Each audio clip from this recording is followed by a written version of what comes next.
The Original Six is a term for the group of 6 teams that made up the National Hockey League for the 25 seasons between the 1942 Euro 43 season and the 1967 NHL Expansion.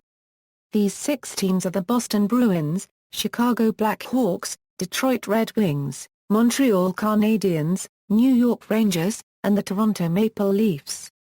All of the Original Six are still active franchises in the league.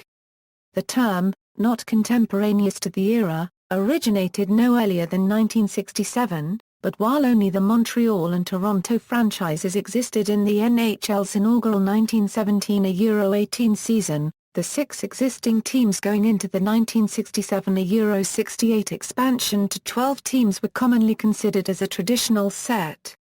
Teams. Background: the NHL consisted of 10 teams during the 1920s, but the league experienced a period of retrenchment during the Great Depression, losing the Pittsburgh Pirates, Philadelphia Quakers, Ottawa Senators, St. Louis Eagles, and Montreal Maroons in succession to financial pressures. The New York Brooklyn Americans are one of the league's original expansion franchises, along with the Bruins and Maroons lasted longer, but World War II provided its own economic strains and also severely depleted the league's Canadian player base, since Canada entered the war in September 1939 and many players left for military service. The Americans suspended operations in the fall of 1942, leaving the NHL with just 6 teams.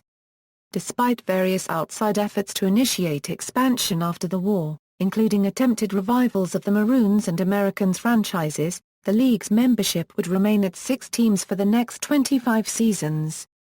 Criticisms: the Original Six era has been criticized for having a playoff system that was too easy and for featuring too many dominant teams. Boston, Chicago, and New York were put at a competitive disadvantage by the rule that each team had exclusive rights to negotiate contracts with promising local players within 50 miles of its home ice. Detroit was less affected by this, since southwestern Ontario was part of its local talent pool. If a player was not within the 50-mile limit, that player was free to field offers from any team. Once that player agreed to a sponsorship-level contract, the NHL club could assign him to its sponsored junior squad its sponsorship list. In practice, all 6 teams recruited players from Canada by sponsoring minor league, junior and amateur teams. This phenomenon had the impact of limiting player movement, and as a result the Original Six rosters were very static. Until the lengthening of careers in the 1980s, only one 20-year player in NHL history, Larry Robinson, started his career after 1964, and it is generally accepted that the weakest Calder Trophy winners of all time were selected in the 1950s and 1960s. In partial consequence, the league was almost entirely composed of Canadians who had come up through the junior and minor pro leagues. While the league boasted a handful of good American players during the 1940s, these were mostly products of the American Hockey Association, which folded in 1942, and almost all played for the Chicago Blackhawks, whose owner, Major Frederick McLaughlin, was a fiercely patriotic man who tried to stock his roster with as many American players as possible. Very few All-American developed NHL players emerged in the 1950s and 1960s, when Tommy Williams was the only American to play regularly. Both Williams and Marucci complained about anti-American bias, and U.S. Olympic team stars John Mayasek and Bill Cleary turned down offers from NHL teams. The only European-born and trained player of the era was Sweden's Ulf Sterner, who briefly played for the Rangers in 1965. After World War II, all 6 NHL owners consistently rejected any bids for expansion, and in the eyes of many observers changed the criteria for entry every time with a bent to defeating any such bid. They also reneged on promises to allow the still extant but dormant Maroons and Americans franchises to reactivate. Corruption: the league tolerated monopolistic practices by the owners. At one point, for instance, Red Wings owner James E. Norris effectively owned the Blackhawks as well, and was also the largest stockholder in the Rangers.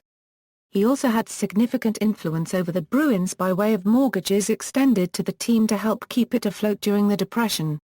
This led some critics to joke that NHL stood for Norris House League. the control of owners over their teams was absolute.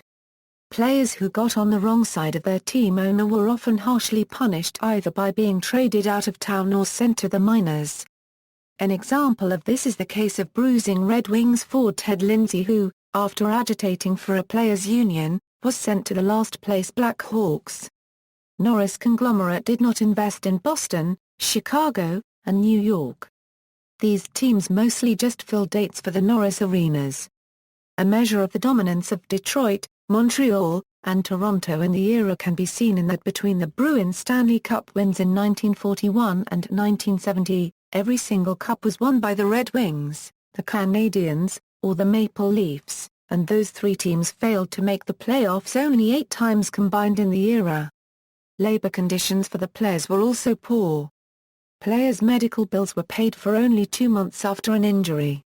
Moreover, whenever players were sent to the minors, they not only had their salaries cut, but their relocation costs were not covered. The players were also not paid for off-season promotions, and did not share in the funds of promotions such as trading cards as was done in baseball. In the earlier era, players were allowed to play other sports, such as lacrosse, for money in the off-season, but this was disallowed in the standard Original Six-era contract. The pension plan, formed in 1946, while ostensibly for the players' benefit, was kept secret, hiding large amounts of money under the control of the owners. The pension plan was only exposed in 1989, when it was found that a $25 million surplus existed.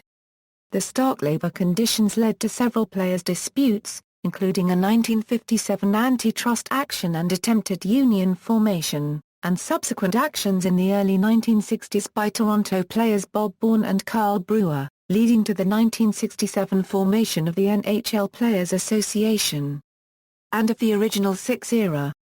As more conservative owners left the NHL, a younger guard that was more receptive to expansion came into the league.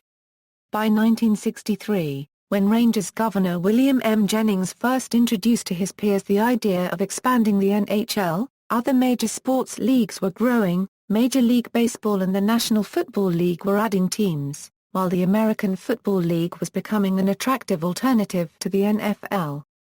Jennings proposed that the NHL add 2 new teams on the American West Coast for the 1964-65 season, basing his argument on concerns that the Western Hockey League intended to operate as a major league in the near future and possibly compete against the NHL for talent. He also hoped that a West Coast presence would make the NHL truly national and improve the league's chances of returning to national television in the United States. While the governors did not agree to Jennings' proposal, the topic of expansion came up every time the owners met from then on out.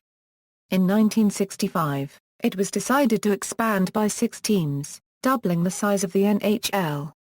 In February 1966, expansion franchises were awarded to Los Angeles, Minnesota, Philadelphia, Pittsburgh, St. Louis, and the San Francisco-Oakland area.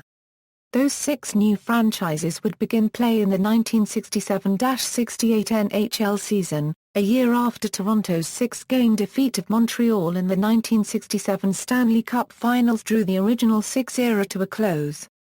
The first dozen seasons of the expansion era saw domination by Original Six teams, including the Bobby Orr-led Bruins of the early 1970s and the Canadiens dynasty at the end of that decade. Expansion teams, by comparison, were not as dominant during that same time period, which can be partly attributed to expansion teams in general being weaker than existing clubs when first starting out. During those dozen seasons, only one expansion team hoisted the cup, and only one Stanley Cup final featured 2 expansion teams. By the early 1980s, expansion teams began reaching clear parity with the Original Six. Indeed, the 1979 Stanley Cup Finals between the Canadiens and Rangers would be the last final featuring any Original Six team until 1986 as well as the last All-Original Six final until Chicago's win over Boston in 2013, the same year that all Original Six teams made the playoffs, the first time that had happened since 1996. Since the dawn of the expansion era, every Original Six team has won the Cup at least once except for Toronto, who has the longest active Cup drought in the NHL. Since the expansion, the Montreal Canadiens twice won the Cup, beating only fellow Original Six teams, in 1978 and 1979, and the 1992 Pittsburgh Penguins are the only ones to also win the Cup after beating 3 of the 6. Twice the Eastern champion beat 2 Original Six teams before being defeated by one in the Western Conference, the 2002 Carolina Hurricanes and 2010 Philadelphia Flyers. In 2015, the Tampa Bay Lightning became the first team to face only Original Six franchises in the 4-round playoff era, beating Detroit, Montreal and New York in the Eastern playoffs before the finals against Chicago, which Tampa Bay wound up losing. The last active player from the Original Six era was Wayne Cashman, who retired with the Boston Bruins in 1983. Original Six head-to-head records current as of January 1, 2012. See also, List of Stanley Cup Playoffs broadcasters. References. Further reading, Cruz, David and Griffiths, Allison. Net Worth, Exposing the Myths of Pro Hockey. Stoddard Publishing.